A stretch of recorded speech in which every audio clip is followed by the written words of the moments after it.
आज की प्रैक्टिस शुरू करते हैं। एक छोटा सा कॉन्वर्सेशन करेंगे और कुछ सेंटेंसेस, ऐसे सेंटेंसेस को यहाँ पे फॉर्म करेंगे, स्ट्रक्चर सीखेंगे जिनको लिटरली हिंदी से इंग्लिश में ट्रांसलेट करना ऑलमोस्ट इम्पॉसिबल है। Alright, so I will be sharing my screen with you. Screen में आपके साथ में शेयर कर देता हूँ। Don't rush to skip, skip मत करिएगा, पूरा सेशन देखिएगा। आपको logic of spoken English at least समझ में आ जाएगा इस सेशन को पूरा देखने के बाद। लिटरल वर्ड ऑर्डर में ट्रांसलेट नहीं करना है। हिंदी हम सिर्फ इसलिए लिख रहे हैं ताकि हम समझ पाए क्या कहना है। Right now wife is saying it to husband. Wife कह रही है हस्बैंड से, मेरे लिए क्रीम वाले बिस्कुट ले आओ, और क्रीम वाले ना मिले तो इलायची वाले ले आना। और आगे देखिए, कॉन्वर्सेशन है, स्टार्ट करते हैं तो आगे के सेंटेंसेस समझ आएंगे कि क्यों इस तरीके से कहा जा रहा है। मेरे लिए क्रीम वाले बिस्कुट ले आओ और क्रीम वाले ना मिले तो इलायची वाले ले आना। देखिए किस तरीके से, कई तरीके से कहा जा सकता है। ब्रिंग मी क्रीम बिस्किट्स, देखिए ब्रिंग मी क्रीम बिस्किट्स कहा जा सकता है गेट मी क्रीम बिस्किट्स, या फिर get cream biscuits for me. For use करना चाहें तो कर सकते हैं bring cream biscuits for me. तो एक बात को कहने के कई तरीके होते हैं, तो वो हमको स्ट्रक्चर्स पता होना चाहिए कितने तरीके से फॉर्म किया जा सकता है। या फिर नॉर्मल कह दिया ब्रिंग मी क्रीम बिस्किट्स, मेरे लिए क्रीम वाले बिस्कुट ले आओ। If cream biscuits are not available, अगर नहीं मिलते हैं, if you don't find cream biscuits, अगर आपको नहीं मिलते हैं, right, bring me cream biscuits. If you don't find cream biscuits, get cardamom biscuits, तो कार्डिमम वाले ले आना, इलायची वाले ले आना। राइट, कितने तरीके से हमने कहा bring me cream biscuits, if cream biscuits are not available get me cardamom biscuits, cardamom वाले ले आना। या फिर bring me cream biscuits if you don't find cream biscuits, नहीं मिलते हैं आपको, get me cardamom flavour, get me cardamom ones, cardamom वाले ले आना, गेट मी कार्डिमम वंस, यानी कि इलायची वाले ले आना। वंस का भी इस्तेमाल हो जाता है, वंस मतलब है वाला। Right, look at the next sentence. और अगर दोनों ना मिले तो चॉकलेट वाले ले आना, अगर दोनों ना मिले तो चॉकलेट वाले ले आना। See, and if none are available, अगर दोनों ही अवेलेबल नहीं है, if none are available get me chocolate ones, if none are available get chocolate ones, chocolate वाले ले आना। अब दोनों सेंटेंसेस को एक बार साथ में बोल करके देखिए। देखिए करना यही होता है, तोड़ तोड़ के सेंटेंसेस को बोलना होता है। हम क्या करते हैं, प्रॉब्लम ये आती है कि इतने सारे वर्ड्स हमको अचानक से माइंड में आते हैं, हम एक सेंटेंस में इसको पूरे को बोलने की कोशिश करते हैं। सिचुएशन समझिए, तोड़ डालिए। जैसे कि क्या कहा है, वाइफ को क्या चाहिए, get me cream biscuits, cream biscuits ले आओ। If cream biscuits are not available get cardamom biscuits, इलायची वाले ले आना। इफ नन आर अवेलेबल, अगर कोई से भी नहीं मिले, if none are available get chocolate ones, chocolate वाले ले आना। If none are available get chocolate flavour. Look at the next sentence. Microwave एक हफ्ते से खराब पड़ा है, इसे कब ठीक करवाओगे। देखिए इसमें बोलने का एक तरीका है, स्ट्रक्चर समझना पड़ेगा, फीलिंग समझिए। कोई भी चीज अगर पहले से है, पहले से कोई काम हो रहा है तो अलग तरीके से बोला जाएगा, और कोई अवस्था अगर पहले से है तो अलग तरीके से बोला जाएगा। माइक्रोवेव ऑलरेडी खराब है एक हफ्ते से, किस तरीके से बोला जाएगा, microwave has been out of order, microwave has been out of order, यानी माइक्रोवेव एक हफ्ते से खराब है for 1 week. Microwave has been out of order for 1 week, when will you get it fixed. दूसरा वाला क्वेश्चन है, बिल्कुल बेसिक सी ग्रामर है। So microwave has been out of order for 1 week, when will you get it fixed. मान के चलिए कि हम इसमें यह कहने की कोशिश करें कि मैं एक हफ्ते से पढ़ा रहा हूं, I have been teaching for 1 week, एक हफ्ते से पढ़ा रहा हूं। लेकिन अगर मैं ये कहूं मैं 2 साल से टीचर हूं, अगर ये कहना पड़े, अवस्था बता रहे हैं, so I have been a teacher for 2 years, right. Microwave has been out of order for a week, यानी एक हफ्ते से खराब है। अगर आपको ये कहना पड़े, I want you to write this sentence in comment section, take a pause. आपको ये कहना पड़े कि मैं 2 महीने से तुम्हारा दोस्त हूं, मैं 2 महीने से तुम्हारा दोस्त हूं, how would you say this, please take a pause and write your sentence in comment section. लिखेंगे तो ये स्ट्रक्चर याद हो जाएगा। कोई अवस्था बतानी है, पहले से है तो कैसे, right. Look at the next sentence. मैं इसे जानबूझ के ठीक नहीं करवा रहा हूं। अब नाउ हस्बैंड इज रिप्लाइंग कि मैं इसे जानबूझ के ठीक नहीं करवा रहा हूं। वाइफ ने कहा microwave has been out of order for a week, एक हफ्ते से खराब पड़ा है, when will you get it fixed, कब ठीक कराओगे। नाउ हस्बैंड इज रिप्लाइंग कि मैं इसे जानबूझ के ठीक नहीं करवा रहा हूं, so I am intentionally not getting it fixed, यानी मैं इसको ठीक नहीं करवा रहा हूं। आई एम इंटेंशनली, यानी जान, इंटेंशन से, अपनी नीयत से, अपने हिसाब से, अपनी इच्छा से। आई am intentionally not getting it fixed, मैं इसको जानबूझ के ठीक नहीं करवा रहा हूं। I am deliberately not getting it fixed, deliberately भी कहा जा सकता है और इंटेंशनली भी कहा जा सकता है। You can use both the words in this sentence, right. So I M deliberately not getting it fixed, मैं इसको जानबूझ के ठीक नहीं करवा रहा हूं। Now look at the next sentence. मुझे ये आज शाम से पहले ठीक चाहिए, ना वाइफ इज सेइंग कि मुझे ये आज शाम से पहले ठीक चाहिए, तुरंत याद आ जाना चाहिए। वो चीज़ें कैसे याद आएंगी? Only by listening to the English. देखिए इसमें दो लॉजिक हमको तुरंत याद आने चाहिए। कौन कौन से? जैसे कि आई वांट दिस, मुझे चाहिए कोई चीज़ तो आई वांट दिस फिक्स, मुझे ठीक अवस्था में चाहिए, I want this fix by this evening. By क्यों कहा जा रहा है? क्योंकि हम डेडलाइन दे रहे हैं, राइट? जैसे कि मुझे ये काम शाम 4 बजे तक पूरा करना ही करना है, I have to finish this work by 4 o'clock। Deadline की जहां पर बात होती है तो वाइफ ने एक डेडलाइन दी है, आई want this fixed by this evening. This evening हम कहाँ यूज करते हैं? आज शाम के लिए। दिस मॉर्निंग आज सुबह के लिए। कभी हम today evening, today morning, today afternoon नहीं कहते हैं, दिस वर्ड का यूज कर लेते हैं फॉर प्रेजेंट, राइट? जैसे कि आज शाम को मैं तुमसे मिलना चाहता हूं, I want to meet you this evening, यानी आज शाम को, राइट? अगर मैं तुमसे कल शाम को मिलना चाहता हूं, I want to meet you tomorrow evening कहा जाएगा, लेकिन आज के लिए दिस इवनिंग।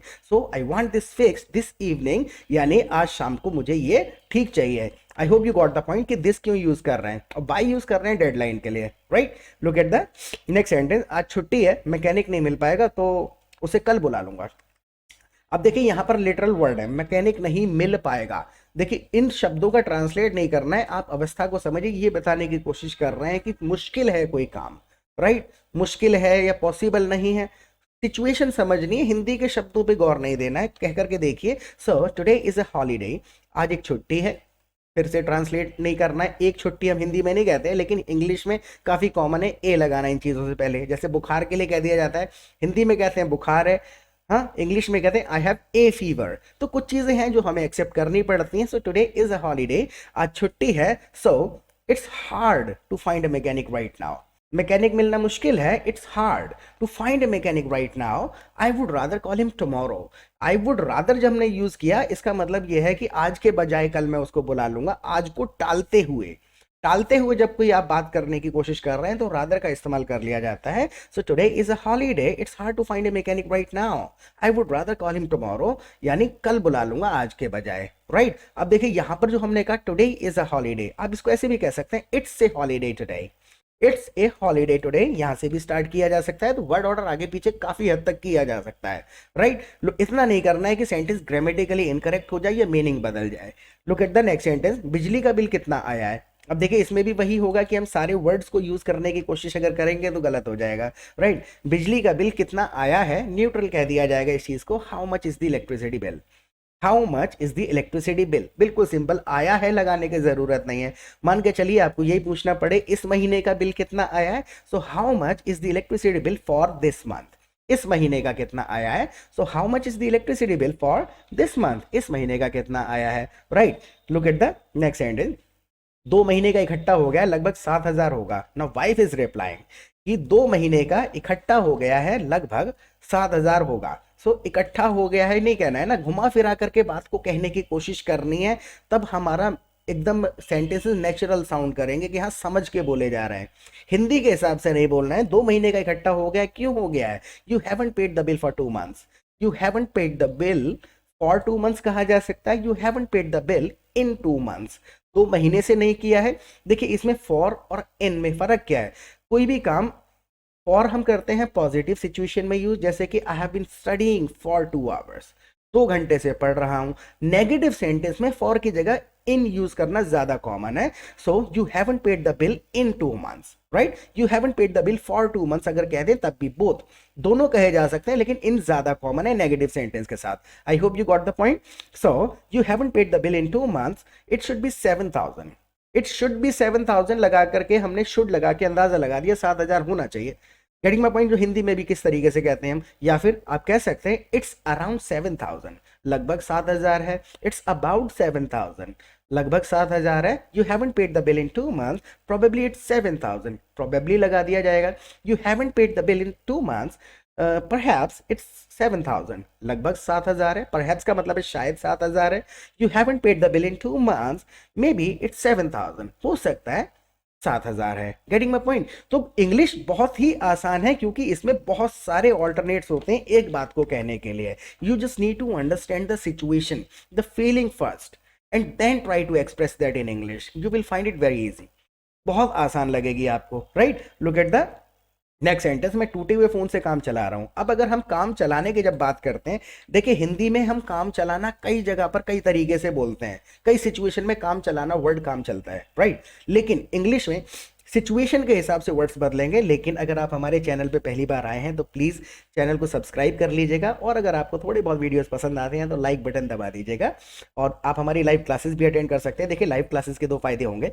सबसे पहले तो हम आपको अपने कम्युनिटी, अपने ग्रुप में ऐड कर लेंगे, जहाँ पे आप दूसरे पार्टिसिपेंट्स के साथ रियल सिचुएशन में प्रैक्टिस कर पाएंगे। 200-300 पार्टिसिपेंट्स होते हैं ग्रुप में, तो जिस प्रकार की कॉन्वर्सेशन हम यहाँ कर रहे हैं, पूरा दिन वहाँ कॉन्वर्सेशन लोग करते रहते हैं, तो हमको रैंडम टॉपिक्स पे जब बात हो रही होती है तो इंडिविजुअल सेंटेंसेस के स्ट्रक्चर्स पता चलते हैं, लिखे होते हैं वहां पर, पता चलता है सेंटेंस कहाँ से शुरू करना है, कहाँ एंड करना है।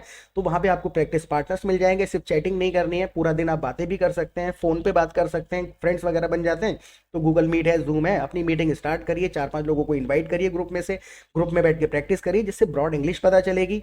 बोल के प्रैक्टिस करेंगे, बहुत जरूरी है बोल के प्रैक्टिस करना। बोल के प्रैक्टिस नहीं करेंगे तो आदत में सेंटेंसेस नहीं आएंगे, राइट। तो बोल के प्रैक्टिस करेंगे तो काफी ज्यादा हद तक आपको हेल्प मिलेगी फ्लुएंसी अचीव करने में in the short time, right. और शाम को जब हमारी लाइव क्लासेस होती है तो वहां पर भी simply come together every evening and we discuss some English sentences together for 2 hours.